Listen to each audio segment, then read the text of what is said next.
విశాఖ జిల్లా పెందుర్తి నియోజకవర్గంలో MLA Panchakarla Ramesh Babu, mayor Peela Srinivasarao పలు అభివృద్ధి పనులకు ప్రారంభోత్సవాలు, శంకుస్థాపనలు చేశారు. జీవీఎంసీలో 10వ వార్డులో గల చరిత్రలో ఉన్నటువంటి శాశ్వతంగా నిలిచిపోయే విధంగా అభివృద్ధి కార్యక్రమాలు నిర్వహించినట్టుగా తెలియజేశారు. జీవీఎంసీ 96వ వార్డులో సుమారు 10 కోట్ల, నర్వా గ్రామంలో 2 కోట్ల రూపాయలు అభివృద్ధి పనులకు కూడా శ్రీకారం చుట్టామని తెలియజేశారు. అభివృద్ధి చూసి ప్రజలు వచ్చే ఎన్నికల్లో కూడా కూటమి అభ్యర్థులను మనస్ఫూర్తిగా ఆశీర్వదించాలని ఆయన విజ్ఞప్తి చేశారు.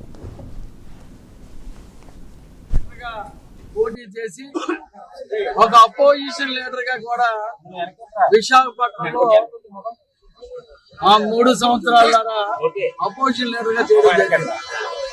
అంటే అపోజిషన్ చూశాను, ఒక మేయర్ గా కూడా నాకు అవకాశం నారా చంద్రబాబు నాయుడు గారి నాయకత్వంలో, పవన్ కళ్యాణ్ గారి ఆధ్వర్యంలో నేను, రమేష్ బాబు గారు ఈ పెందుర్తిని ఏ విధంగా డెవలప్ చేసుకున్నానో అన్ని వార్డులో కూడా ఏ ఎమ్మెల్యేని అడిగినా వీలాశ్రీని టైంలో, మేయర్ టైంలో వార్డులన్నీ అభివృద్ధి చేసుకున్నానని ఒక గర్వంగా ఈవేళ చెప్పుకునే పరిస్థితి నాకు ఆ భగవంతుడు కానీ, మా చంద్రబాబు నాయుడు గారు కానీ